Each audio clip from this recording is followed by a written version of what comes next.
building legendary relationships, why gift giving is powerful, and how John Ruhlin became the category king of giftology. All right. Hey ho, let's go. Hello, my legendary friends. I'm so glad you're joining me for this episode of Legends and Losers. This is a special episode because it's all about gift giving.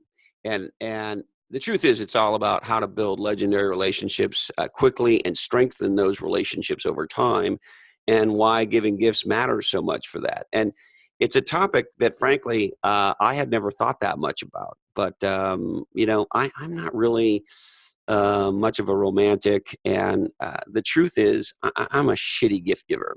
I really only have one person in my life I need to get a gift for, and I need to get a gift for that person. Let's see. Let's just call it half a dozen times a year. And I have no freaking clue what to get her. And so I need a lot of help from our guest today, John Ruhlin, and he gives it to me. It's important, I think, all year round, particularly this year round, to see if we can find a way to use the act of giving a gift to show somebody that they mean something to us, and to build and strengthen our relationship with that gift. And this is a skill set that I don't have, and I'm trying to work on. And that's why I wanted John to join us. So if you're a regular listener to Legends and Losers, thanks for coming back. We love you and appreciate you. And if you're brand new, all I'll tell you is this is not your grandmother's business podcast. All right, let me tell you about our guest, John Ruhlin. He's the founder of the Ruhlin Group, and he's the author of a best-selling book called Giftology, The Art and Science of Using Gifts to Cut Through the Noise, Increase Referrals, and Strengthen Retention. His firm, the Ruhlin Group, or the Ruhlin Group, the Ruhlin, like Roulin Rouge, I don't know, Rouge, Roulin Rouge, Roulin Rouge, Moulin Rouge. Oh, yeah, it was in there. I don't know how you get from John Ruhlin to Moulin Rouge, but, that can happen in several seconds here on Legends and Losers.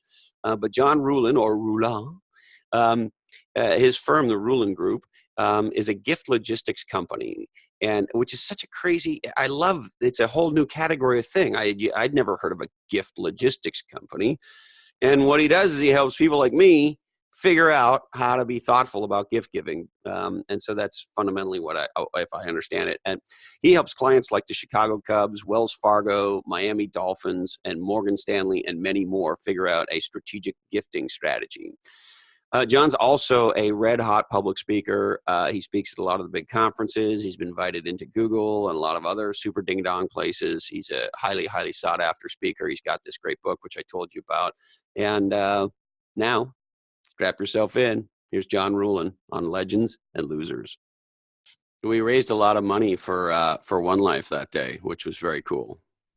Yeah, I love that cause and love what they're doing. And I like the spontaneous auctions. We did one up in Carmel with Mastermind Talks. I don't know if you know those guys, Jason Gaynard or not. I don't. It's probably the best event that I go to every year. Wow. What's it called? It's called Mastermind Talks. I love all you fucking masterminders. Yeah, I know. It's but I would say that it's all givers. It's all people at the top of their game. From $1 million businesses to $300 million businesses. Maybe even less than $1 million. But the qualification isn't a dollar number. It's, are you world class, and would you be able to contribute? And so almost everybody in the audience should be on the stage. And so it's just crazy. Like the guy who owns, one of the top guys at ClickFunnels was there, the Jordan Harbinger. I mean, it's just a who's who of all these entrepreneurs in all these different categories. And we said, we want to raise money for Hal Elrod, and we want to raise money for Defy Ventures, the prison ministry. What? Prison ministry. It's a prison program. It's called Defy. They take criminals in prison, help them develop business plans, and they've started 300 companies as a result of the work they're doing. And the incarceration rate is dropped to like less than 5% of the guys that are in that program. So it's called Defy? Defy. Yeah. The gal, I taught their first entrepreneur class. What's their website? Do you know? I would guess it's talking. Yeah. defyventures.org would be my guess. Defy Ventures. Let's see. DefyVentures.org is an entrepreneurship, employment, and character development training program for currently and formerly incarcerated men, women, and youth. Wow. And so you know the founders of this organization, is that right, John? Yeah. Kat Rohr is a friend of mine. She started prison entrepreneurship program out of Houston and made some bad choices and blew that herself up basically and revamped herself. Yeah, well, she did it in living color. I mean, just crazy. And the fact that she, it was like the Phoenix resurrected, like she's now stronger, better. Seth Godin's her advisor, Sheryl Sandberg. Like she is a bulldog. I mean, she is you would love her. They now are in like 15 states. But we had a kind of a spontaneous auction. I went around, got a couple items. Shep Gordon donated a couple crazy things, and we raised over $400,000 in 10 minutes from this group. It was It was the craziest Wow. thing. So the group was called Mastermind Talks. Is that right? Yeah. And you guys raised $400,000 in a few minutes for DefyVentures.org. Is that, am I tracking? Defy and for Hal Elrod's. And for Hal. Yeah, he's got the cancer. And so we were like, hey, let's help our buddy who should be here. He's been here every year. He's usually my roommate at that event. So I'm like, hey, let's raise money for Hal and let's raise money for Defy. And they're like, yeah, let's do it. And so I think people were thinking, hey, we'll raise like 10 grand. And in my head, I thought maybe we could raise 250 if it got crazy. And a couple of the items that got donated. Do you know Shep Gordon? No, I don't. You should know him. It sounds like you got a whole list of people I should know. I'm sorry. Apparently, I've been hanging out with all the wrong people. That's okay. You can fix me. I'm not beyond repair, although close to it. I have a disease. No, I like collecting legendary people. Believe me. Shep is. I would love to meet Catherine, by the way, the founder of DefyVentures.org. She seems like an amazing person. I love this. The thing that blew my mind, I forget who told me this, but something north of 90% of all inmates in the United States will get out of prison. Mm. And so when I realized that, I was like, well, fucking A. I don't know much about prison, although I do have some friends who've been prison guards. And what they tell me is that prison is an unbelievable training ground for how to be a fucking criminal. And so if that's true and 90% of them get out, then fucking A, why don't we train them to do something other than be criminal? I mean, fuck. It seems like a logical, connecting point. Yeah, that's what you think. I don't know. What do I know? But it sounds like a good place to fucking start. A, we don't want them running around doing criminal shit to us. And B, look, I'm not a bleeding heart by any stretch of the imagination, but I got to believe a meaningful percentage of these folks want to do right, and bad things have happened to them, and they've been in bad environments and made bad choices. And, we become who we hang out with, of course. And so, there's got to be an opportunity to transform some of their lives. I mean, not all of them are committed to a life of misery and crime. They're human beings. Human beings want, a fucking life of happiness and comfort and satisfaction and self-actualization. Yep. And a lot of them have never had anybody believe in them before. And when somebody does that shouldn't, while they're in prison, it changes them radically. I mean, and then the cool thing is guess who they're most likely to hire? Yeah. Is other people that are, and so there's, what is that? Homeboy Projects, which is like a priest who created it's like in Compton or it's in Southern California where I heard about this. Jim Carrey is a big supporter of it, and they've kind of blown up in the last few years, but I think they've been going for like 10 or 20 years doing the same thing. Like, this priest, literally, like it's the worst block in Compton, and like he walks around like he's the Godfather because he loves these guys, and he's not afraid of any of them, no matter, what they look like, what they've done, and they've built this business model now out of it. I think there's a bakery in New York that they only hire felons. I mean, it's not the first idea of like, hey, let's help people, give them a job. But the scale that they're doing it and the support, she's in the venture capital world. And so some of the backers of who are supporting her she came from the private equity world. She's a baller herself. So she knows how to go speak the language. What does it mean to be, I'm a student of language, John. What does it mean to be a baller? What does that mean? I hear that a lot, right? A baller. I think it's somebody that's, what the Tony Robbins says, somebody that's outstanding is in that, top, 0.2% or whatever else. I would say it's somebody that's outstanding and is leveraging that at a very high level. What would you rather be, a baller or a badass? I'd rather be a baller. So I'm just looking it up. According to the worldwide interweb, it says a baller is a person or device that makes or forms something into balls. A melon baller. Hopefully there's another definition. Yeah, well, I'm reading them to you here. That's number one. Number two is, and it says U.S. in front of it, whatever that means. I guess it's an American thing. And it says informal. A player of a ball game, especially a talented basketball player. He's a baller who will take an open shot or create one. And then there's an adjective which says he must have some pretty baller pickup lines to be reeling in all those ladies. That's what the worldwide interweb says. So well, I guess if you're a baller, does that mean you have balls? Is that a given? I guess that's a given, right? Yeah, I mean, metaphorically, I mean, I think Catherine is a baller, but it's like it's not gender specific. That's for sure. Okay, because so you'd rather be a baller than a badass. Yeah. Okay. Yeah, I think there's guys that are. Because of course we don't want to do anything half-ass. We want to be full-ass. So maybe if we're full-ass, that makes us a baller. Yeah, I would say that they're synonyms. Yeah, there's a lot of guys that are driving Harleys that I wouldn't want to meet in an alley somewhere, and I'd call them a badass. But I wouldn't.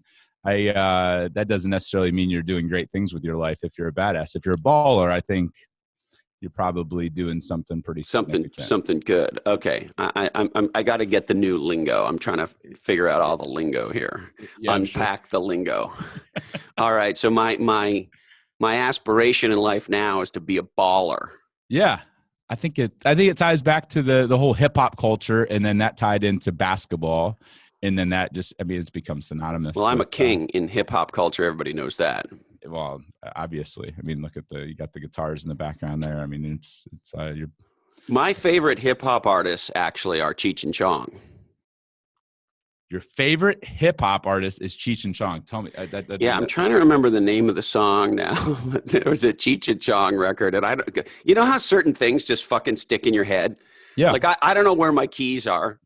I don't know when my wife's birthday is, but I know this Cheech and Chong lyric from like a 1978 or 82 song. And the lyric was it's a hip hop song from Cheech and Chong as hip hop was emerging. And the lyric is, my mama talking to me, trying to tell me how to live, but I don't listen to her because my head is like a sieve. And that's one of my favorite rhymes of all time. I don't even know why. That was from 78. I didn't even think hip hop was on the scene. Maybe let's just look at Cheech and Chong. I've watched Up in Smoke. It might be from Up in Smoke, but I'm thinking it was probably from a record. Discography. Oh wow, it looks like they put out a lot of fucking records. I wonder what happens if you type in the lyric. I would not have connected Cheech and Chong to anything hip hop, I guess, other than a lot of those guys like the. Let me see what happens when you type this in. Yeah, here it is. Up in Smoke. It looks like the song is called Earache. EARACHE. Yeah, look at this. God bless this fucking social, worldwide, global interweb. My mama talking to me, trying to tell me how to live, but I don't listen to her because my head is like a sieve. My daddy, he disowned me because I wear my sister's clothes. He caught me in the bathroom with a pair of pantyhose. Oh, I remember this line too. I love this. My basketball coach done kicked me off the team for wearing high heel sneakers and acting like a queen. So yeah, this is a cross-dressing.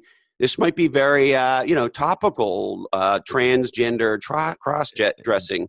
It's trending. It's very, very trendy. What's the year of? Yeah, so let's see. The song is called. Oh,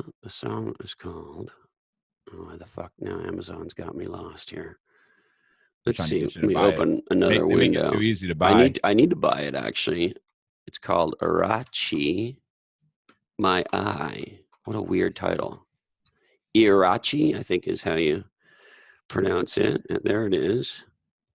And let's see if we can figure out the year. It looks like Korn covered it in 98. Really? Is that why here. you know it? No, I know the original. I didn't know Korn covered it. Let me just see here. Arachi My Eye is a comedy routine and song by Cheech and Chong, which features Alice Bowie, one of Cheech Marin's characters. 1974. It appeared on Cheech and Chong's wedding album in 1974 and later on their greatest hits, Cheech and Chong's greatest hits 1981, which is probably where I got it. So there you go. That's pretty progressive. Hip hop. I mean, hey, it was hip hop about cross-dressing in 1974. And you could get away with that back then because you're Cheech and Chong. I mean, they could do anything they wanted basically. So well, and listen, one of my favorite songs was Lola, right? And that was a song about a guy losing his virginity to a transgender person, right? I did not know that. You don't remember the Kinks song Lola? I met her in a pub down in Soho where we drank champagne and Coca-Cola. I know the song. I didn't. I guess I don't always know the what. You didn't pay attention to the lyrics? I guess what not. Is it? She walked up to me and something about Lola, and then something about. Well, I'm not dumb, but I don't understand why she walked like a woman and talked like a man. Come on, fucking A. The Kinks losing their virginity to Lola. And let's see. Let's find out when Lola came out. This would be 60s probably. 1970, The Kinks. The Kinks. I know the song. I met her in a club down in Soho where you drink champagne and it tastes just like cherry cola. COLA cola. She walked up to me and she asked me to dance. I asked her her name, and in a dark brown voice, she said, Lola. Lola, Lola. That's one of those. I mean, I'm sure there's a lot of those songs that I didn't put two and two together. You just sing the song, especially when they're old. I didn't grow up with that song. That was some transgender shit back in 1970. So there you go. That's pretty. And those are great. Those are both great fucking songs, man. Well, I'm definitely a hip hop guy, and I grew up. Yeah. What kind of? You grew up with it? One of my first CD was The Chronic. It was Dr. Dre. Well, wait a minute. I just want to get this straight. The first purchased music you ever purchased was a CD. Yes. The first time you ever bought a physical piece of music was a compact disc. Was a compact disc. Yeah. I was born in 80. I did get as a gift. What do you mean you were born in 80? Nobody was born in 80, for fuck's sakes. I'm going to just go kill myself. You never bought a fucking record? You never went to the store and bought a 45? I was, I had one of the first, I remember getting a little Walkman, but it didn't have a cassette player. It was just like my dad got it for me when I was probably like 5 or 6 years old. I got Michael Jackson's Thriller as a cassette, as a gift. That was my first ever piece of music. So are you 20 fucking 7? Am I doing that right? 37. You're 30 fucking 7. Okay. Well, grade 10 math was the hardest 12 years of my life. So yeah, I that was my first. I bought Dr. Dre, The Chronic. I bought Ice Cube, and I bought what else? I buy Nirvana. I bought. Those are great. Those are great. Yeah. I mean, for me, actually, all kidding aside, it was Run DMC. Right. And then the Beasties. But Run DMC is what opened it up for me, being a white boy from Canada, right? My Adidas, and then of course they blew everything to smithereens when they did Walk This Way with Aerosmith. And I don't know, did you ever see that video? No. It's really worth checking out. It's got to be out on the YouTube machine. But the Run DMC boys start doing it, and it's a really cool. And they're walking around. They got their Adidas on. They're looking so fucking super steezy, and they're doing the whole thing, Yeah. And then I don't know, about a third or maybe halfway through the song, there's like a stage screen, or it looks like wall behind them, and fucking Aerosmith comes blasting through the wall, and there's the fucking Tyler, and they're fucking playing, and it's just fucking, and they're doing it together, and it was like that. that changed everything. And those guys were so incredible. And then, of course, as a young guy coming up, then the other guy I love and still love to this day, I'm a huge fan, I'll admit it, is LL Cool J. Oh yeah, Mama Said Knock You Out. That was I mean, I remember listening to that on the radio, and I'd never had the CD or the cassette, but that's a video worth watching too. Have you seen it? I've seen clips of it. I don't know if I've seen it from start to finish. I think the whole video is the same thing, which is him in a hoodie in black and white, like he's like with his head bobbing, and it's just. And the other thing too, I remember as soon as I found out what LL stood for, I was like, okay, this guy's awesome, and from now on, I want to be called LL Lochhead. Call me naive. I don't even know what LL stands for. Whoa! All right, John, you ready? Yeah. You ready for me to change your world? Yeah. I'm shocked. LL stands for Ladies Love. Ladies Love. Seriously. That's what it stands for. Google that shit. Ladies Love Cool J. LL Cool J. His name's like what, Todd, or what's his real name? Yeah, it's probably worth looking up. It's probably Marion. Like that was. Have you heard the story of how he changed Damon John's world? Do you know that story? LL Cool J? Yeah. No, I don't know shit about that. I just know, his name is James Todd Smith. And it says right here on his Wikipedia page, professionally known as LL Cool J, short for Ladies Love Cool James. And so from now on, I just want you to call me LL Lochhead. Or, I have friends who call me Lock. We could just call me LL Lock. LL Lock. Yeah, it never stick off the tongue pretty nice. LL Lock. Yeah, I don't know. Maybe just call me LL. Is that what? Does your wife? Does she call you LL Lock? No, she actually calls me you fucker. That's almost as much of a term of endearment, right? Right. I think the reason it never stuck for me was stuck. What kind of word is stuck? Stuck. Stuckenseed. What's the fucking past tense of stuck? Stuck did it. The reason it never stuck did it was because I think to get away with it, ladies actually have to love you. That's fair. That's fair. Yeah. And I will admit, I forget the name of it, but I like his new cop show. It's one of those like CSI 47 type shows. I thought he was in CS. There's like 47 varieties of CSI. Isn't he in CSI? Yeah, he's in one of them. LL Cool J. I mean, he's one of those guys that's kind of.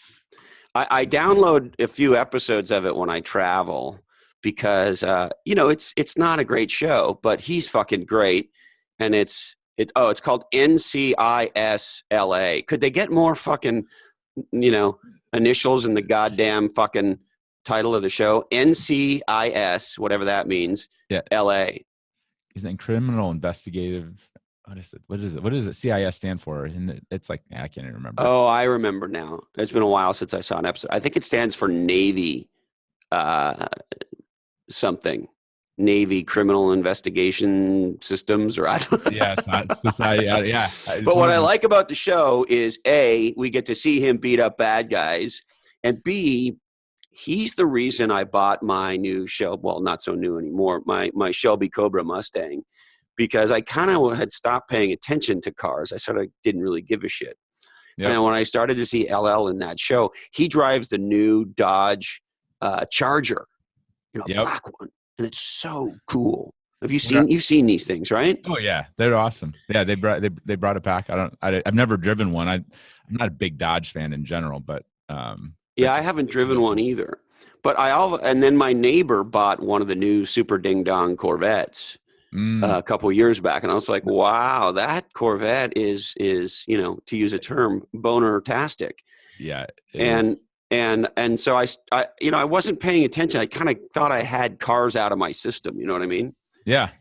And then so I started to pay attention, and I was like, "Wow, I got to get one of these." And I've always been a Mustang fan, and so I bought a 2014 662 horsepower Shelby Cobra Mustang. Wow. It's the fastest production Mustang ever built, and it's the last one designed by Carroll Shelby before he passed. Wow. My dad, I don't really remember. I have pictures, but he had the original AC Cobra back Oh from wow, what back year from do you know? 67, maybe. Let's see, AC Cobra. Oh wow, it just looks It, so good. it was like, Does he still have it? Please tell me, Jesus, he no, has it. Oh no. divorce. What? He Divorce. had to sell it in a divorce? Yeah. Yeah. It He's had, looks like it came out in 62. He had to sell it in the divorce. Or was it the yeah, he divorce bought with it. your mother? Yeah. He bought it for like 9 grand, sold it for like 32. And now it's like worth, I don't know, 250 or 500,000 or Oh maybe yeah. more, $1 million. I don't know. It's worth a lot. He just, he's still, he had that. He had like 60 cars in like probably 15 years. He had a Pantera. I mean, Why wasn't your mom a little, even if he was an asshole to her, why didn't she let him keep a couple of these fucking things? no, I mean, it just all got liquidated in the divorce. Bad news bears. I mean, it still bothers him. It's hard for him to let that kind Oh, of stuff go, unfortunately. I would lose my mind. I'm never going to sell mine. I think if you sell the last Shelby Cobra ever designed by Carroll, they take your man card away. Yeah, that's a beautiful 620 horsepower. 62. No, 62, 662. And it's been clocked at 200 miles an hour. I wouldn't, I'd lose my shit long before 200. Have you taken it to a track and opened it up to see fully what it can do, or have you ever had somebody like a professional driver drive the car with you in it? So I haven't had the Shelby out on a track, although I've done nefarious things with it that I shouldn't admit to. But I did go out and not long after I got it, me and a couple buddies went and got our racing licenses. And so we went to this What awesome. does that mean? Well, so if you want to compete, you have to have a racing license. You can't just like show up at a local race and say, "Hi, I'm here and I really like to go fast." So you have to have a license to be able to compete. I guess that makes sense. And so we went to this racing school in Arizona in Phoenix called Bondurant. Oh, I've been there. I've done. Have you? Yeah, we've raced the Corvettes there, and then that's what we did. Yeah, so then they put you in a car put you in a vet with a professional driver, and you thought you were pushing the limits of the car, and then you realize you're on a scale of 1 to like a 3. I mean, you're like crapping your pants. It's amazing seriously crapping your pants. Yeah, and it's amazing to find out what these cars can really do, right? And how much we think of I thought I was a good driver, and I learned I was a shitty driver, right? Yes. Yeah, I did that. And have you done the one in the BMW in Spartanburg, South Carolina? No, but Spartanburg is a great name for a town. That's where they should have race car drivers. This is in a town called Spartanburg. Do they have any UFCs there too? They should have a giant UFC there. Big cage. Yeah, they should have a big cage there. There should be a cage fight every night in Spartanville. Welcome to Spartanville, the only town in the world where we have an MMA match every fucking night. Spartanville will beat the shit out of you. That would be awesome. Yeah. That's what I would do. If I was the mayor of Spartanville, I would say, fuck you, Las Vegas. I would declare us the fight capital of the world, and there'd be fights every night in Spartanville. That's a good call. And we'd have a Spartan race every weekend. Yeah. Well, the BMW track is worth, it's badass. It is amazing. That's great. They let you drive every BMW all the way up to the 7 Series M5, and they encourage you. They're like NYC. They're like, what the heck's that? And they're like, not your car. As long as you don't hit the guardrail, we don't care how hard you drive it. And then they put a driver in. You're like, oh my gosh, these things are amazing. I think 3 guys bought BMWs just from that trip alone. It was like they were so blown away. That's great. There's a Range Rover experience where they take you out in a rented Range Rover and you get to do all that shit too. So where's that at? Is it over in? I knew you were going to ask. Over in Europe somewhere? No, it's in the United States. My wife and I have been looking into it. Rover experience. Is that your next vehicle? We just got one. She just got one. You like it? Oh fuck! It's like nothing else I've ever driven. We call it. We give our cars nicknames, Yeah. And we call it the butter bomb because it's so smooth. It rides like butter. We got the diesel one, and it's fucking buttery as shit. But when you hit the accelerator, or it has paddles, so you can downshift it, and it has a sport mode. You can put it in the sport mode. And we have this. You probably don't know Santa Cruz, San Jose area that well, right? I've been down there to the Tesla plant. We did a behind the scenes tour at Tesla. Oh, that's cool. So we have this mountain range between Santa Cruz and Silicon Valley called the Santa Cruz Mountains, and you got to go through this twisty, turny highway to get over the hill, so to speak. Yeah. And the butter bomb's great on 17 because it's real buttery and comfortable. But then when you tap her and or you downshift her, just fucking launches a bomb. Really? Yeah. I've never heard anybody describe their Land Rover as buttery or as like the bomb side. But I mean, you see people driving around. I don't think I've ever actually ridden in one before. I'd been in them, I think I had driven some older models, but it had been a long time. And she just fell in love with it. And we looked at all kinds of SUVs, but that was the one. I'm just looking. It doesn't say where this course is on their website. They say they have a 1 hour and 2 hour experience. Where the fuck would you do that? Half day and full day adventures, and then group experiences. But here it is. Experience centers. Duh. California, Vermont, and North Carolina. Okay, so there you go. And it looks like, oh wow, look at this. Hey, this is great. You're making me figure this out. It's in Carmel. Oh, which is very close to us. Yeah, that's not bad at all. That's where the last Mastermind Talks was. I'm got Pebble Beach there. Are you a golfer? You're a golfer, aren't you? No, I look. I have friends who golf, so I say this with love, but I think golf is for wankers. Sorry. I'd rather go surfing. Like fuck golf, chasing and look, I'm Scottish and everything. I'm supposed to get it and all that, but just fucking A. Don't feel it, huh? Not feeling it at all. It just, I don't know. You never had like one of those experiences of hitting the ball and it was a sweet spot and you're like, man, it just no, felt so good. The closest thing to a real game of golf I've ever played. So we like to go on a surf adventure. We normally go every other year to Fiji. And there's an island off the coast of Fiji, not far from where we stay, that has what I believe is the world's only 9-hole golf course, cemetery, and landing strip airport. All in the same area? It's the same place. So you show up and you play this thing we call flip-flop golf because that's what you're wearing. And it's hot as fuck. You're in Fiji, you're near the equator. Yep. And there's a guy in a golf cart who comes out to every hole to make sure that you don't need a new cold beer. Ooh, that's pretty. I like the service element. That sounds. Yeah, and you got to make sure that you don't hit any tombstones, and you got to make sure that a plane doesn't land on your fucking head. And so I've never played the full 9 holes because we're normally pretty hammered by sort of hole 6. You're really drunk and done playing golf. No wonder it's only 9 holes. That's ridiculous. And I imagine somebody trying to hit a grand slam in Yankee Stadium. That's what it looks like when I swing at a golf ball. Really? You just light up the fences and it slices off into the ocean? And wherever it goes. That's your patented shot? Pretty much, yeah. Yeah. Wow. I take it you're a big golfer. I wouldn't say big. I would describe it. I get to golf on really nice courses that I shouldn't probably be allowed on.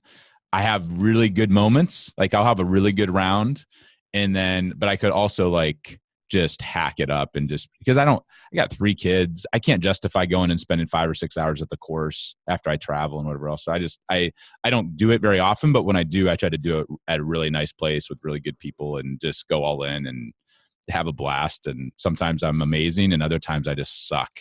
And I'm okay with that because I'm not, I'm playing 5 times a year. I assume you've seen Robin Williams' legendary rant on golf and the creation of golf by the Scottish. Yeah. Right. Isn't that one of the greatest stand-up routines maybe of all time? Oh, he's awesome. Yeah. Man, fantastic. Do we ever miss that guy? Oof. He said so many fucking funny things. Oh my gosh. Yeah. Yeah. Just went to my first Tony event, and he, sounded like him and First Tony event? You mean Tony Robbins. Yeah. Tony Robbins? Is he like Cher now? He's just Tony? I mean, when you've done something for what, 30, 40 years, coach presidents, coach professional athletes, actors, and you have companies in the billions of revenue, and he had 14,000 people at his event, at all like rocking. I mean, it was, yes, I think he's now Tony. He doesn't need to. He's just Tony. Yeah. It's he's surpassed Tony the Tiger or any other Tony that you'd say Tony. I mean, he's the freaking man. The thing I love the most about Tony Robbins is he and probably Oprah and maybe Deepak Chopra, probably those three, have done more to make it okay to talk about, however you want to describe it, self-help, self-improvement, personal transformation, personal development, whatever phrase, word you want to put on it. Because I remember, when I was 18, I did my first kind of professional development training like that. And back then, if you brought it up at dinner with a group of people, like, people would get upset. They would think, what are you talking about? Is this a cult? Is this a religion? Like, it just, when you sort of said, hey, I just did this seminar about who I am and making my place in the world and how I live my best life and what are my goals and how do I align my behaviors and actions and thoughts with my goals and objectives and how I be a better person, and however you want to talk about that shit, right? But 30 years ago, bringing that shit up was like you were a weirdo. Yeah.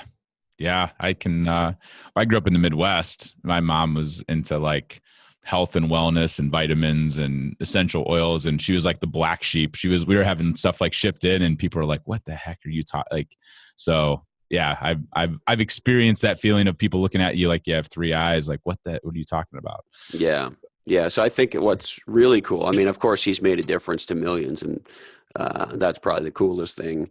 But the other cool thing in addition to that, to me, and I'm not a big follower of his. I don't have a criticism of him or whatever, but he was not my thing, I guess. I mean, I listened to some of his stuff in the beginning, and there was his first book was like Awaken the Giant Within or something like that. Was that what it was called? I think so. Yeah, I think it had so. A great name like that, a very kind of a name. Yeah. And, that was a huge thing and all that. But I wouldn't say I'm a devotee by any stretch, but I really admire and respect what he's done. Have you been to one of his events? No, it's not really my thing anymore, Yeah. I think anything where there's 15,000 people at it is not where I want to be. Yeah, I think from the business perspective of creating a tribe and getting people to take action, it's like I've never seen anything like it. So even if you didn't participate and you were just observing, getting 14,000 people all moving the same direction and for 14 hours straight every day, it's like, I mean, it's masterful. And then he has like his ability to very subtly sell. He had probably another 1,000 people pay another 15 grand for the other 4 events that are more intimate, that are a couple hundred people or maybe even 100 people or less, like business mastery, wealth mastery, life mastery. It was a work of art. Like, I was just admiring every element of how they put it together, kept people engaged, the movement, the body, the physiology, just the music. It was like, Berghoff will tell you, it was like a rock. It was like it's like going to a concert for 4 days straight. Yeah. But you learn at the same time. So, yeah, the interesting thing is, I guess there are, and I'm not an expert in this at all, but I guess there are a lot of churches now that are like rock and roll churches. And if that's insulting, I apologize. But like, with big productions and I was talking to an entrepreneur that I know who's a martial arts entrepreneur. And he's trying to create sort of a Tony Robbins-esque / and again, I apologize if this is the wrong term, but like a real rock and roll production, high-end production value kind of go get 'em type church environment. And he's trying to take that sort of those production values and apply them to creating a national martial arts chain. So there's definitely something about like this music and getting people moving and, fired up about stuff that really works. And yeah, that's cool. Yeah, I mean, he talks about the if you want to change your state or your being, like physiology is one of the three core things. You change your language, you change your focus, and you change your physiology. So he tells you what you're doing and why you're doing it and why, and that but the amount of times you're jumping up and screaming and bouncing around in the music and then there's, you listen to the music later, there's triggers. So it triggers you back to that memory. And it's, it's pretty cool. Yeah, it's pretty freaking cool. So why does gifting matter, John? Why have you fucking dedicated? When I heard about you, I was like, what? You've dedicated your whole professional career to gift giving. Yeah. It sounds kind of nutty, doesn't it? Well, yeah, it does. But then I'm going to admit something to you, but tell me why fucking gifting is a thing. Why is this why did you create this category of, you're the guru of gift giving, of giftology? Why is giftology a new category of management behavior or practice? And I don't mean that as probably grumpy as it sounds, but it's a fair question. It's like, sounds silly, weird, sounds woo-woo, sounds fluffy, sounds, all the, like, what the heck? Why would you do that for 17 years? So I would say that it matters. Well, first off, I think that it's always mattered. I think if you go back 5,000 years ago and look at like Proverbs or Old Testament or scrolls, like kings would give other kings gifts based upon the value of the relationship. They give 1,000 head of cattle, or they give their firstborn. I mean, they give a gift based upon the value of the relationship to deepen the partnership, the relationship. And, it's written all over the place, all over the Bible, you name it. So it's not that it just started mattering. I think that, it's like anything else. It goes in cycles. And I think a lot of people, it's like easier to send a text message than a handwritten note in 2017, but it matters. And so I think, everybody says relationships are their most important asset. Like, that's the buzz. Like, it's all about culture and relationships. But most leaders suck at showing gratitude and actually showing those relationships that they matter.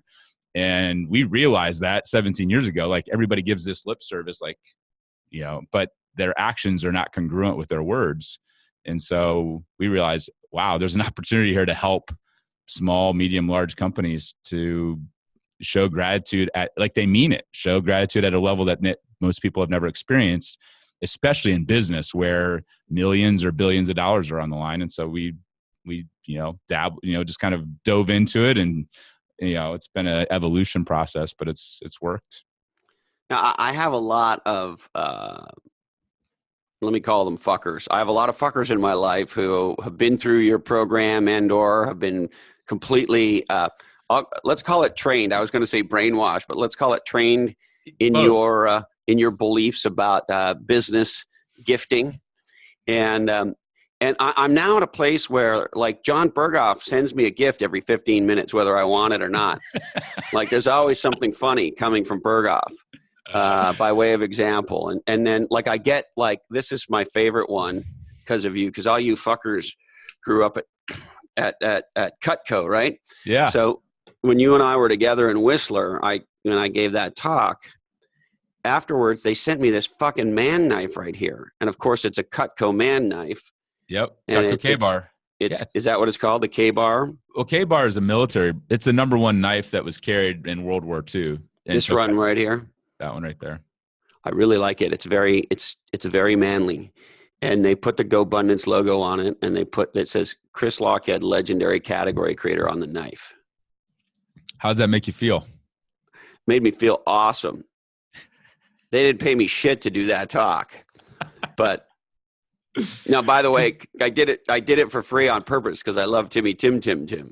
But it's funny, in a weird way. It's like I remember this knife a lot more than I would have remembered the sort of normal outsized check that I don't deserve that I get for talking. And so it's kind of a funny, thing, right? And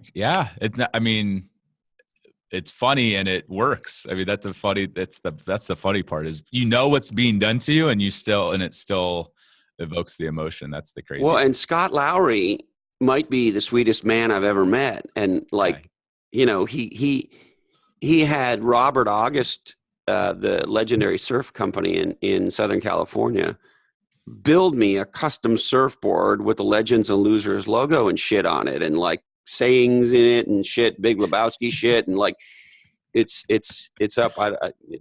I can't really show you based on where it is in the studio, but like it's up in the studio. And like, so these guys come out of nowhere in my life and they seem like awesome guys. And then all of a sudden I'm getting like bombed with the most insanely thoughtful things you could imagine.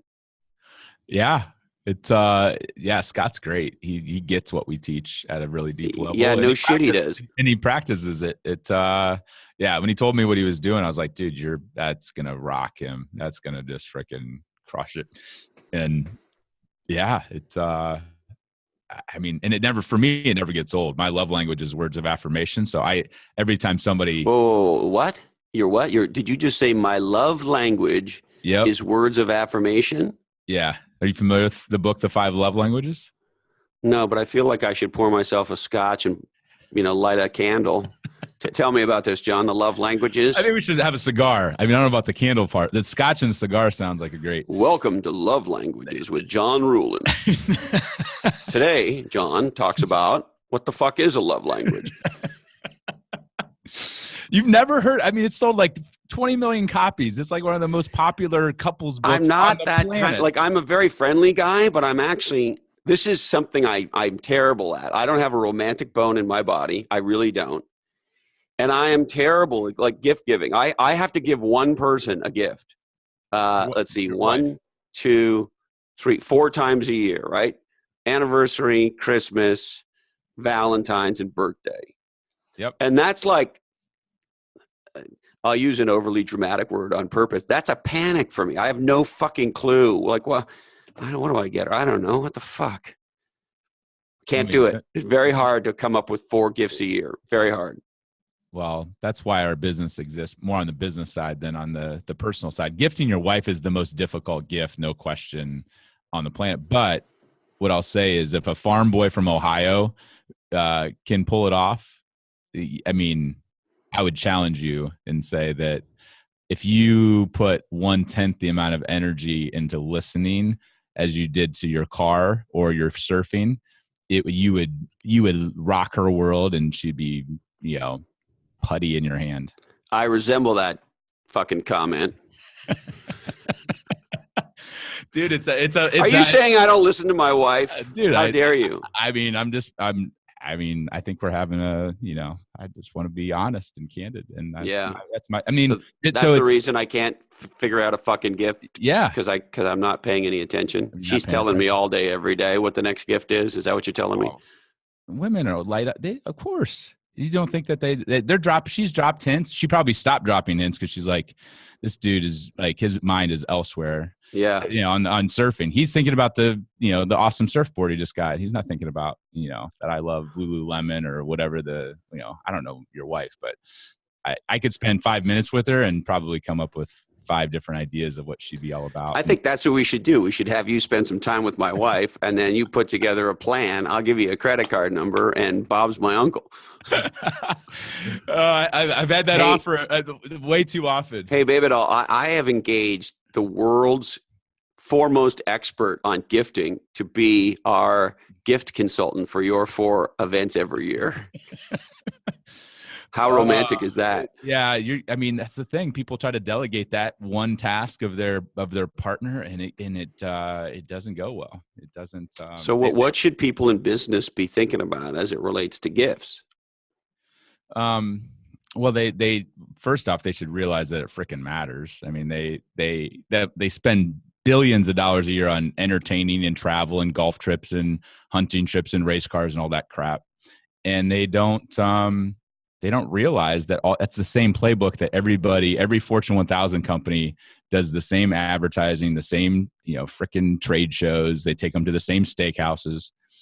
And our feeling is that, hey, this little redheaded stepchild over here gifting, if you actually did it like it mattered and you didn't make it all about you, like that's, one of the things that, like with my wife, if I make the gift about me and I buy her a freaking 4-wheeler and she wanted, a diamond, like, I made the gift all about me. In business, we do that all the time. We put our brand on it. Like if you notice when Scott gave you a gift, it didn't say Fathom Marketing on it. Like you could give 2 rips about Fathom Marketing, but you care about Big Lebowski and you care about the legends and losers. So I think that if you realize it matters and then you follow kind of like our structure, which is personalize the gift, give it at an unexpected time, go all in.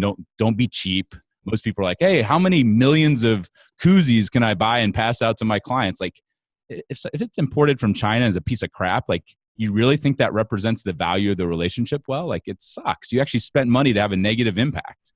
So when we walk people through, most CEOs are like, holy crap, you're right. We do everything you talked about. We're doing the exact opposite of what you're saying. And it's basically because most people are sheep. They look around and say, what is everybody else giving? iPads. Let's give iPads away.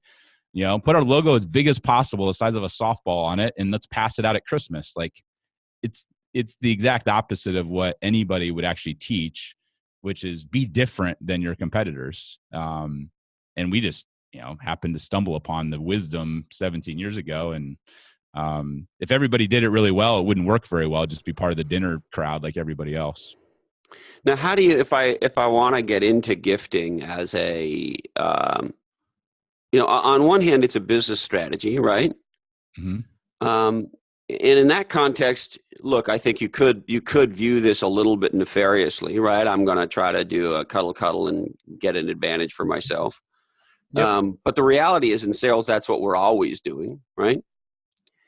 But the thing about it that's interesting is, if I look at my relationship with Berghoff and with Scott Lowry at Fathom, those two guys as guys who've busted into my life in the recent past, and I'm sure intentionally used gifting to do a big cuddle with me. They've become my friends much more quickly. That's a really relationship accelerator.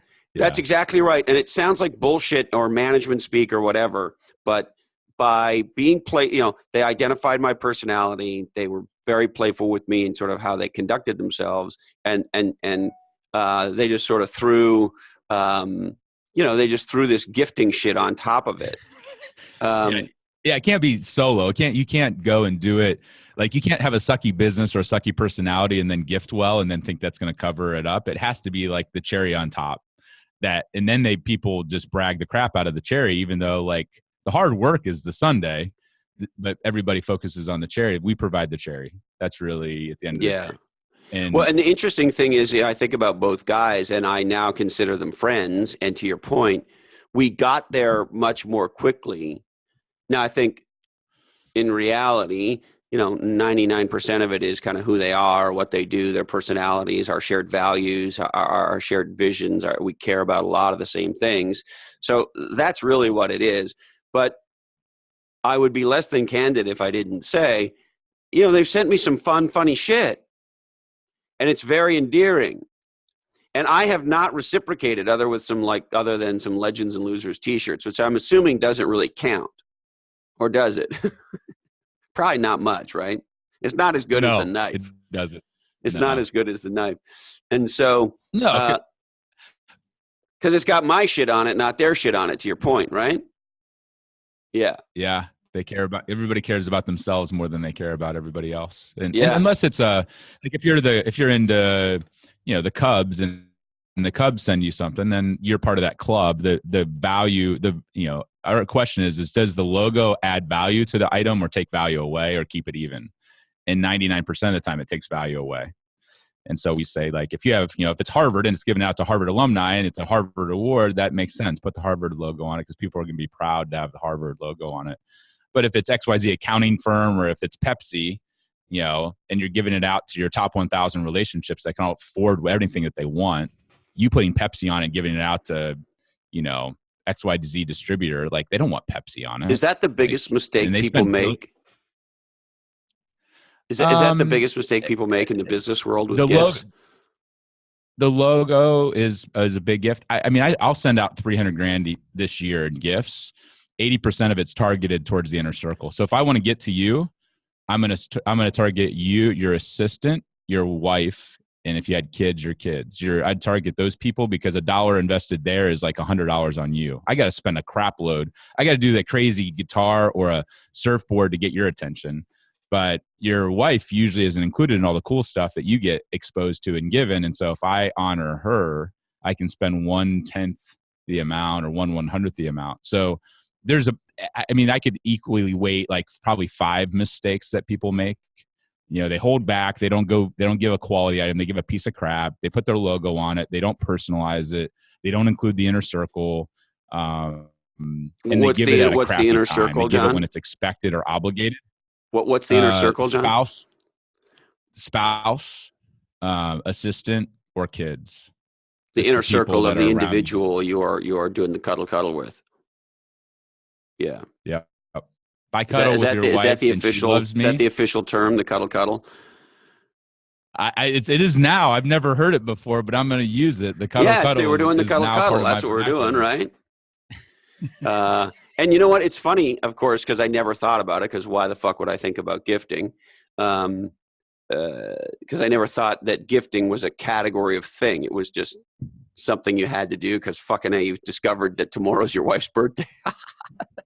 Check the box, baby. Check the box. Yeah, exactly. At most. And so, but you're absolutely right in that. Look, is it wonderful when somebody does something nice for me? And I have a cool story to share with you in a sec. But in general, you're right. What you would need to do for me would be extraordinarily over the top, like what Scott did with, absolutely getting one of the world-class surfboard shapers to make a board with my logo in it and all that other cool stuff. So yeah, barring that, it would actually be way better for me if you did something cool for Carrie. Well, the funny part is you love it because you look cool and you didn't have to do something for it. Yeah, exactly. I look like somehow I'm a good guy because Ruhlin sent my wife some Lululemon pants or something. Yeah, you look like the hero. You feel good, and then she becomes my sales advocate. She's constantly. I have people that have literally said, John, if I told my wife I'm going to Vegas tomorrow, and I said I was going with John Ruhlin, she'd push me out the door and say, have fun. If it was any other person on the planet, she would be so pissed, and she's never met you before. Yeah, exactly. She just hates me because I'm consuming you. Right? She's like, I've had multiple business leaders, CEOs of big companies say, I could go hang out with you anytime because you've made me look like a hero to my wife, and she knows your name. She constantly brings you up. She wants to know when she's going to meet you and go out to dinner. And most of the time, she hates business dinners, and she's still talking about like when are we going to meet John and his wife. And I mean, in business, that's invaluable. I mean, it's crazy. It's funny because in the technology industry where I grew up, one of the things that companies often do, not always, but it's pretty common, is they do these things called sales clubs, right? Or chairman's club or president's club or CEO's club or whatever, where they take the top 5 or 10% of the sales force, their spouses, they take them to, Kuala Lumpur Ding Dong and put them up at Chateau de la Ding Dong and do all this stuff, right? And a big part of why is they say we want to, schmooze, booze, and cruise the top performers, but really we're doing the nut tickle with the spouses. That's exactly what you're doing. Yeah. If you do that and get them excited and bonded and now they're like they're the ones kicking the guy out of bed. Hey, you hit your quota, hit your number, we're going there again next year, right? We're going to blah, blah, blah trip. We're going to. Yeah, exactly. The spouse says, hey, honey, we're going back to, Anguilla or fucking wherever, right? Yeah. They have more sway. I mean, it's pillow talk. I mean, they have whoever you're sleeping with has more sway over you than anybody else. But people don't use that, the right way in other areas of their business. They use it in sales. That's become kind of commonplace. But it's not very common to understand how to do that and how to do it in a way that doesn't feel sleazy and manipulative. If Scott had sent you the board and immediately asked for deal flow referrals, like most people send gifts and then they want an immediate response. And if you view relationships as a 50-year marathon and you're willing to invest in people and do the right thing, knowing that it's going to come back, but it might not come back for 5 years, and you just enjoy being a giver, then you crush everybody and everybody else loves you and they don't even know why. And it comes back, 1,000-fold. But if you do it the wrong way, you can actually screw it up and, people think you're a douchebag. So there is a right. As Spinal Tap said, there's a fine line between clever and stupid. That's right. It's true. Yeah. Most people do it stupid. They get short-term mindset and they want the quick hit and they do it wrong. And so they're like, hey, we want to do these gifts after referrals. I'm like, that's a dumb time to give a gift. Like, but that's when we want to give a gift. I'm like, hey, you're dummy. You're an idiot. Like, that's not when you give a gift. You give a gift just because, and you'll get the referral. You inspire the referral versus, hey, you gave me $1 million deal and I'm going to send you $100 Starbucks gift card. Like, that feels very transactional. Well, and the other thing that's weird, I didn't think anybody did this until it happened to me. And this is a couple of years ago, but it's a long story. But the net of it is, I met this guy in Tahoe when I was living up there, and he did me a favor. He's a business guy. I didn't know him that well. He's a friend of a friend, and I was in a bit of a jam, blah, blah, yada, yada. And so he did me a favor. And, it was a nice favor, but it wasn't like he didn't give me a heart or anything, I mean, it was a nice, friendly thing to do, but and he was sort of going to be going to the, anyway, it was a nice favor. So a couple of years later, I get a LinkedIn from him, and he's like, hey, remember back in Tahoe when I did blah, blah, blah for you? Well, I need you to do this for me now.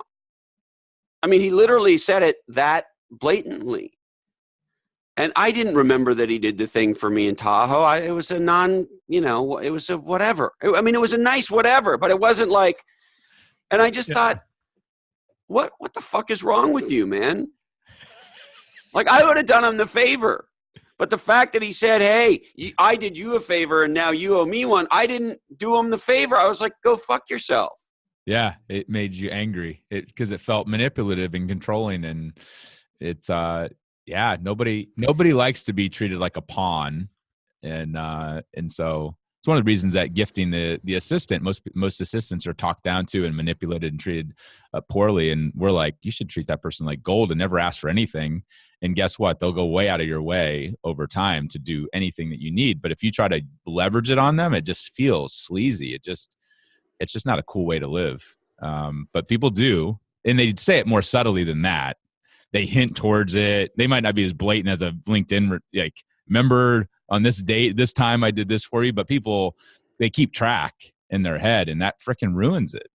It totally ruins it. Yeah, I've never understood that. I mean, unless it's with somebody where you go like, you know what? I mean, I've done 437 things in a row for this person. This person never done fuck all for me. I mean, there's some point where the thing goes off in your head, right? Yeah, but they're a taker. They're a taker, and you should probably not, after the fifth thing that you've done and they've not been gracious and not tried to reciprocate, then that kind of person gets put in the taker bucket. And like, I'll interact with them, but I'm not going to go out of my way. I want to give to other people they don't keep track and they're freaking givers. That's where you try to outgive each other. I have friends that like, we one up each other on how much we can give, and it gets crazy and it's fun. Like, and you're like, I mean, I had one guy give me a ticket to a $25,000 event, and I was like, how do I repay you? Like, and I'd done a lot. Was it a fight? No, it wasn't a fight. It was John Maxwell's an author, business guy, and he has a Super Bowl event at his house every year privately at Ritz-Carlton in West Palm Beach, Jupiter area, and it's cost $25,000 a person to go. It's for super ding dongs only, huh? Super ding dongs, yes. And he gave me a ticket. Actually, I took Berghoff to that. We went and played golf with Maxwell, hung out with Jack Nicklaus, and hung out in his Ritz-Carlton penthouse place watching the Super Bowl with all these other super ding dongs. And it was awesome. I was like, Scott, how do I repay that? Like, dude, you just like freaking one up me like times 1,000. Like, well done, dude. Well done. So. Yeah, it's an amazing thing, and it's an amazing thing when it comes from a good place. This gal Kim Bolin, who I don't know, reached out to me on Facebook, and she's a Legends of Losers fan. And anyway, long story short, she has some friends with connections to the Ramones.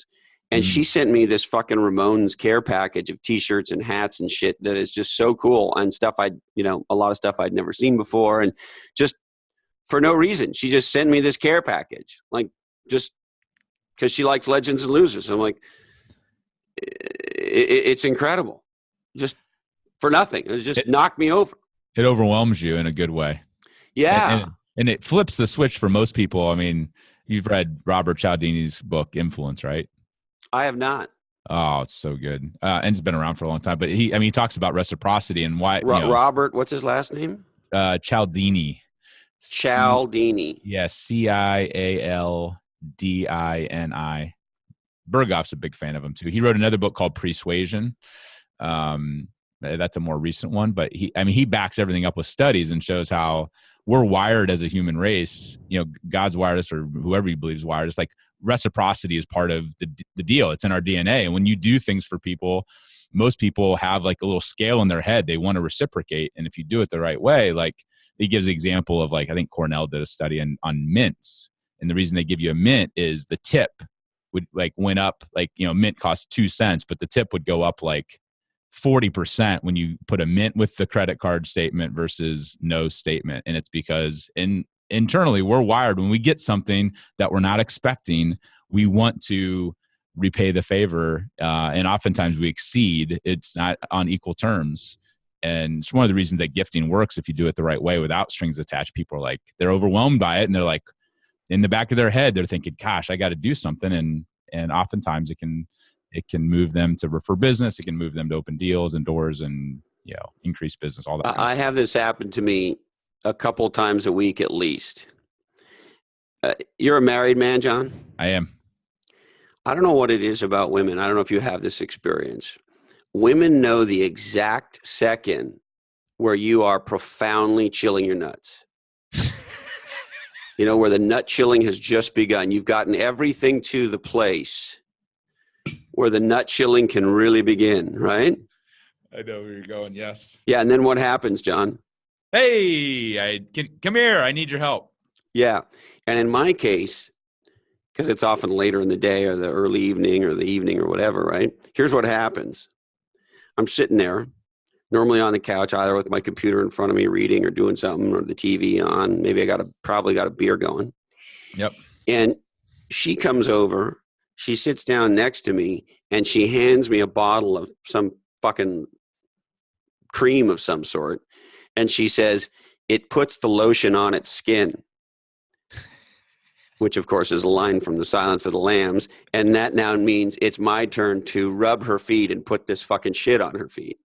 And it always happens at the exact first deep, really unbelievable moment of pure relaxation, the first taste of the beer. That's when it happens. Of course. And it's like amazing. And so what do? To your point, I go, all right, I'm going to fucking rub this woman's feet. That's what I'm going to fucking do. That's what I'm going to do. Right? Yeah. And the way I look at it is, A, she does a million amazing things. And B, this woman has sex with me. Like, having sex with a man seems like the worst possible idea I can think of, just personally, just as a personal, I don't mean this as a judgment, but as personally, sounds like a horrible idea. Yeah, right? And so it's like, wow, okay. Like, you do that and you do all this other awesome stuff. I'm going to rub your feet.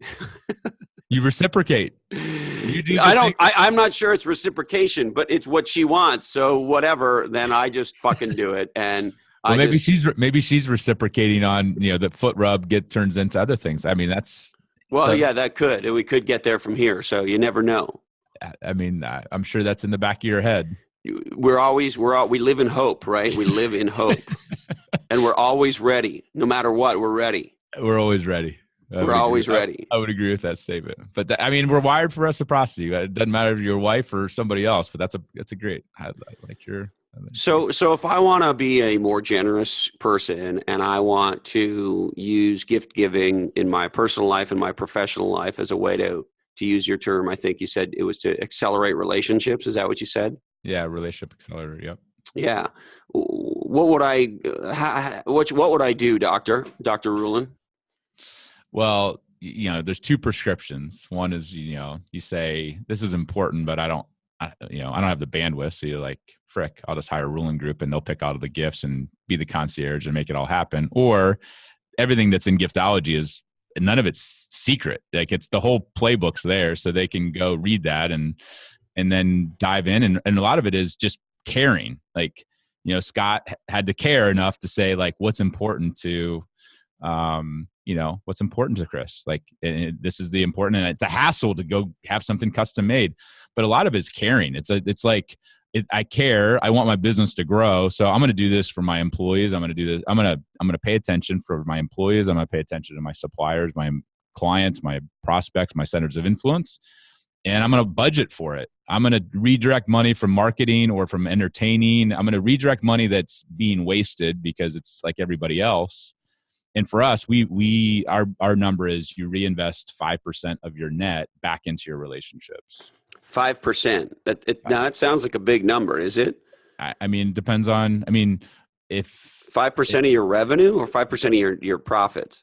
Your profits. Your profits. 5% of profits, and the reason is A, most of your clients could grow with you. Like you're not getting all of their business or all the opportunity. And B, I don't have a sales force, but I indirectly do because I have hundreds of clients that are freaking raving fans about me. They're the Scott Lowrys and the Berghoffs of the world that go way out of their way to talk about me to their most important relationships. And so our deal flow is insane because we've turned all of our clients into literally sales advocates, not people that are like, oh, I'm satisfied. If somebody asks them about gifting, they'll tell them. Like they go out of their way to work it into conversations. And when you can do that for your company, it's amazing. Like that 5% is way less than what you're paying currently for your salespeople and your marketing and all the other things that you're doing. And so the reason we have 25 pro sports teams and the crazy clients is because we've done this for 17 years, reinvesting 5% of profits, and it works. We don't lose employees. And when we want to land a deal or an opportunity, like there's plenty of people that are willing to go out of their way to make it happen. So some people do more than that. Some people do 10% of net. Some people do 2%. But if they would lay out a plan and treat gifting the same way they do operations and finance and marketing and say, we're going to have a strategy. We're going to lay out the next 24 months of what we're going to do for our 2,000 most important relationships. And in the course of 24 months, they would radically change how those people felt about them. And in course, are there any companies that sort of do this? I mean, I got to believe if you believed in this all the way, you'd say, okay, well, I want our sales, if we have a sales force, I want our sales force to embrace this and create some kind of a budget and a program. And so are there companies out there where if I'm a sales rep, I have a certain budget and an expectation that I'm going to be doing giftology here as part of what I'm doing to build relationships and build my territory? So you're talking, is there companies that do it for them or companies that are actually? Well, this is a formal part of their program somehow, yes, that they teach their salespeople to do this and they make sure they it's part of what we do here is we send nice, thoughtful things to people. Yeah. We have, we have clients that we do it for them or clients that execute it on their own. No, yeah. That's no question. That's the core of what we do with giftology is we help companies do it. But there's a lot of people that are like, we'll hire you for certain elements and some elements we'll do on our own, or, at the end of the day, if they want to be UPS and they want to handwrite all the cards themselves and pick out the gifts and execute it.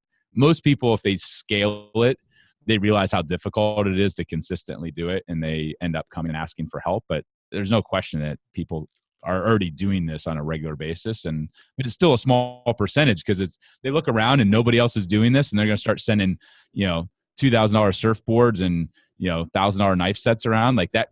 Nobody wants to get fired. So most people are like, I'll just keep sending the Starbucks gift cards at Christmas and keep doing the $1 million trade show budget because I'm not going to get fired if I do that. If I spend $1 million on knives next year and it doesn't work, like I'm screwed. I'm out the door. And so I think a lot of people they dabble in it, but a small percentage of people go all in and actually embrace it because it seems freaky and weird. And most guys, gifting is very uncomfortable for them, and they're the ones setting the budget in a lot of companies.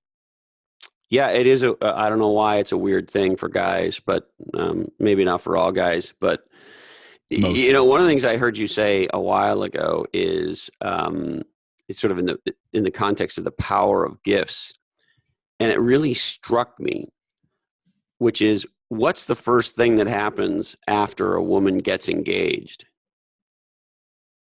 She shows her ring to all her friends and family, and there's a giant discussion about the ring, right? Yeah, it's the artifact that was given that represents the value that he placed on her to start a life together. And of course, that's what it is. But I never think about it in that context, right? But that's what it is. And that's why people go, oh, he must really love you kind of a thing, right? Yeah. That's why the diamond guys say what? It should be 12 years salary, I think is what they tell us it's supposed to be. Feels that way. It feels like 12 years salary when you stroke that check or pay that credit card bill. Exactly. That's brutal. But it is an interesting thing that gifts of consequence cause those sorts of reactions, I guess. Yeah. And they are emblematic of the relationship. That was the thing that I really took, all kidding aside, was that when you give somebody a gift, it becomes an emblem of the relationship or an icon of the relationship. Yeah. Do you think that's fair? Yeah, it's a subtle trigger every time they see it. And that's why people are like, "Oh, we give food." And I'm like, that's a crappy gift. They're like, but they love chocolate. And I'm like, but it's consumed in 5 minutes. So, like you measure all of your other marketing off of triggers and impressions. And why wouldn't you measure your gift off of, every time you look at that surfboard, subconsciously, you're thinking happy thoughts about Scott, and you're way more likely to send him deal flow, whether you want to or not, just based upon it triggering that feeling. It's a psychology. It's not a woo-woo. It's when you're top of mind. And so people are like, but I want to send wine. And I'm like, wine's a crappy gift. They're going to drink it. And what if they're an alcoholic? And what if they're this? Like, don't give wine unless you know they love wine, and you better go all in and know that you're paying a lot of money for that one trigger. I'd rather have a trigger like the freaking knife that 10 years from now, it's still triggering memories and thoughts and feelings. Like that's. Well, and the other thing too about wine and chocolates, I'm sure this has happened to you. It's wonderful when people give you those things, but you don't remember who gave you that bottle of wine. I mean, even if it's one of your favorite bottles of wine, unless you drink it that night or that day or whatever, but if you put it in, wherever you put your fucking wine, I don't remember that John, Ruhlin gave me a bottle of Chateau Neuf Ding Dong. I mean, I'm not going to remember that. Yeah. Especially me. Yeah. But if you're into wine, and maybe if it's like Screaming Eagle $3,000 bottle, you might remember, but then you spent $3,000 to have something that's going to get consumed and pissed the next day. Like that's not a good investment. And yet, like, we make excuses for our sucky choices on gifts because we don't really want to put the thought in to be strategic. And so we just check the box and delegate it to the assistant, and we send out the same freaking gift that we always send. And we wonder why. Like, that's the first thing that gets cut in a marketing budget is gifting, because people suck at it. And so it should have been eliminated a long time ago. They just didn't realize it until the money got tight. So, and gifting amongst our colleagues, not just with prospects and clients, right? When a coworker gives you a gift to thank you for helping on a project or whatever the case may be, I don't know, you tell me, but my experience of both having given and received gifts along those lines is they're incredibly powerful, incredibly memorable. Yeah. Yeah. I mean, what we do for our employees is, I tell people you can't expect a person to give the Ritz-Carlton treatment to other people if you haven't shown them and given them that Ritz-Carlton feeling and taken them to the Ritz. And so I think the internal part of gifting is where most people don't start, but it's really where they should. That's the low-hanging fruit, is model it internally, and then it'll start to spread externally. Most people, they start with the prospects, which you have to spend the most amount of money to get a freaking prospect's attention. They don't start internally where they really, get bang for their buck. Now, how do I give a gift to somebody and not see, somebody I'm trying to woo for whatever reason, right? I'm trying to get a meeting with them, or, in my case, I want them to come on Legends and Losers or something like that. Yeah. But I don't really know them. Yeah. So in other words, how do you send a gift to somebody who's truly a prospect or really even more of a suspect without feeling like you're a douchebag trying to bribe them? Well, I use the term Gary Vee uses, which he's an attention broker. And so I like to think of, I'm pre-buying their attention, and I'm acknowledging that their time, every minute of their time, is their most valuable asset. And I want to show them, A, that I'm different, and B, when I blow them up with something that's personalized and detailed and makes them look good to their spouse, and I take care of their assistant, they're like, okay, this guy's trying to pre-buy my attention, and it looks like it's probably going to be worth my time. Now, you may send a gift to somebody and they're going through a divorce, or their kid's sick, or you never know how the gift's going to land, especially in a prospect setting. So, I mean, we get probably 2% of our gifts sent back to us for any number of reasons. So it's not like you're going to bat 1,000 when you're doing it in any situation, let alone with a prospect. But I tell people, focus on the 70% of people that freaking love it and are all in, not the 30% of people that would complain if you send them the wrong color Lamborghini. They just always have a reason to complain. I don't like this fucking Lamborghini. Yeah, I'm more of a Ferrari guy. Yeah, I mean, but you see people that are like that, and they become self-selecting. You don't want them as a client or a partner anyway.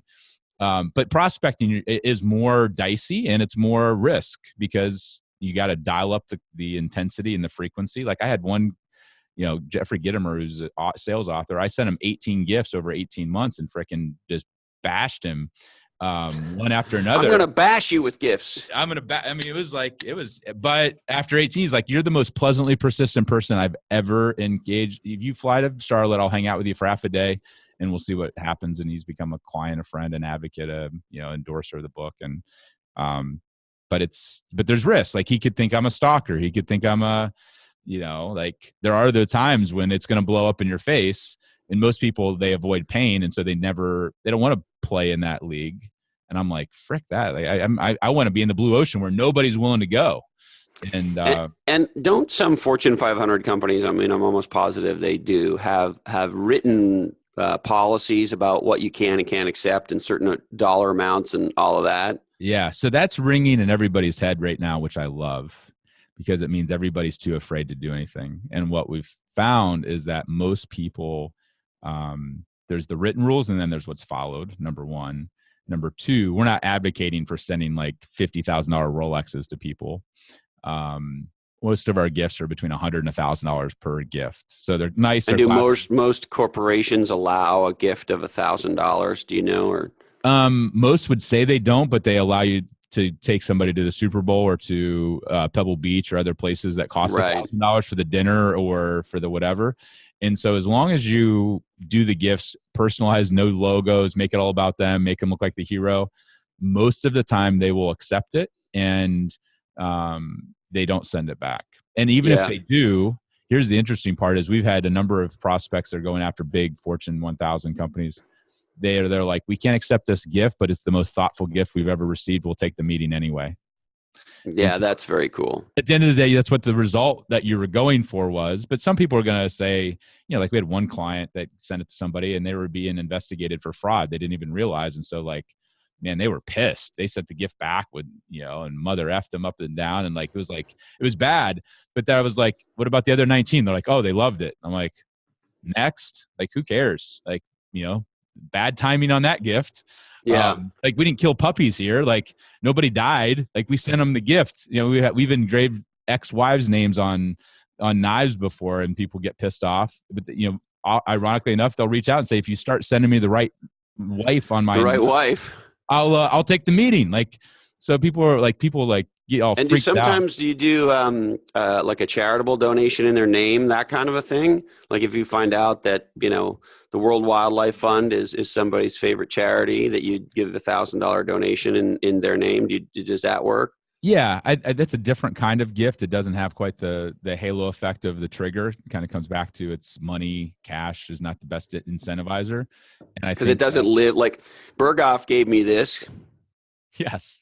Right. It's a fucking F-bomb. And it weighs like it weighs something, right? Like it's like if I threw it at you, it'd be a bummer if it hit you. Like and this thing just randomly showed up at my front door and I opened up a box and this fucking F-bomb. It's hysterical and sits on my desk and I laugh every time. Of course. Yeah. So it's not, I think that most of the time the charity thing, you see people do all the time, like in lieu of a gift this year, we decided to make a donation to the United Way. And it's like, snooze. Like, if it's their charity, great. But I don't, you don't say like in lieu of taking you out to dinner and spending time with you, we made $1,000 gift. Like that would seem really weird. Like, oh, you don't want to spend time with me. So you send a gift to the charity. Like do you want to deepen the relationship and accelerate the relationship? Giving money to charity is not the fastest way or the most lasting way to do that. So the gift has to be thoughtful and it has to be something that hangs around so that when they see it, they're reminded of how awesome you are. Yeah, there's that ripple effect that I call it an artifact. Would they even think about grabbing it if their office was on fire? What's the one or two things they grab out of their office or out of their home? It'd be definitely this F-bomb from Berghoff. I bet you'd grab that surfboard. I mean, if your office was on fire, you'd grab a handful of things, and they would be the things that are the most thoughtful, meaningful, that represent who you are. And most people, that's not the gifts they're sending. They're sending tchotchkes and crap and stuff to hang on the wall that nobody cares about. And so gifting is really like the secret weapon of relationship building then. It's like being the Navy SEAL with the sniper. Like it's the freaking hit him with the rifle, with that one bullet that just destroys. Versus, hey, let's shoot a shotgun and hope. It sounds a little better to just shoot a shotgun versus taking one with the bullet and taking them out. Yeah. So.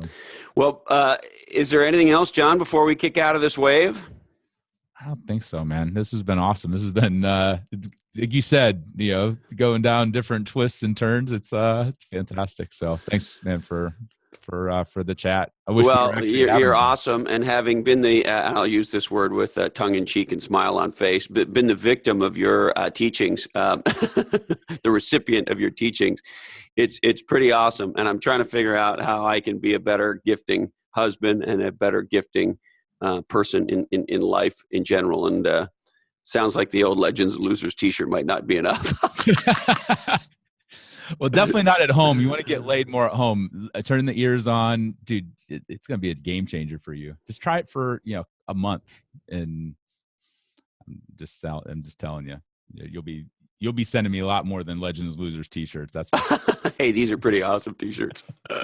All right, John, I can't thank you enough. You're awesome. I really appreciate you having this conversation today. And let's see, what gift should I lift you with, or should I leave you with? Only those who risk going too far can possibly find out how far one can go. How's that? Amen to that. Amen. Hallelujah. And be legendary, my friend. Thanks, John. Whew. All right. John Ruhlin. What a guy. What an awesome idea. And I've been on the receiving end of some of this giftology shit. And man, oh man, it's powerful. And I can't thank John enough for joining us.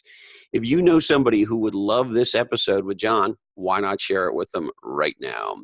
We would also love it if you immediately ran to iTunes or whatever your favorite podcast app is, or if you're watching on YouTube, and wrote us a awesome review. That's assuming you think we're awesome. We would really appreciate that. Now, we would like to thank the Ruhlin Group, gift giving that builds strategic relationships. Equity Directory, connecting startups to the talent and resources they need to build legendary businesses. HarperCollins Instant Classic Play Bigger, how pirates, dreamers, and innovators create and dominate markets. And man, wouldn't 5,000 copies of Play Bigger be an awesome gift for the people in your company? NetSuite, #1 in cloud ERP. Check us out at netsuite.com. Our good friends at One Life Fully Lived, the nonprofit that helps you build a dream plan and build your best life at onelifefullylived.org. The Front Row Factor, the awesome new book by our friend and guest, John Vroman. Transform your life with the art of moment making, the Front Row Factor. PursuingResults.com. We produce legendary podcasts. If you want to get into podcasting, check out PursuingResults.com. And they also happen to produce this podcast. InterviewValet.com. Podcast interview marketing. If you want to get your leading thoughts on some leading podcasts, check out interviewvalet.com. Fathom, digital marketing that drives revenue at fathomdelivers.com. The Flourishing Leadership Institute, legendary corporate events that drive business change at leadtoflourish.com. And the World Wildlife Fund, WWF, because our planet is our planet. Let's save it. We would like to remind you that this oddcast is the sole property of the Legends and Losers Oddcast Network, and we would love you a little bit extra if you shared the shit out of it. We must remind you that all rights do remain disturbed, and that this oddcast is always produced in a studio that clearly contains nuts.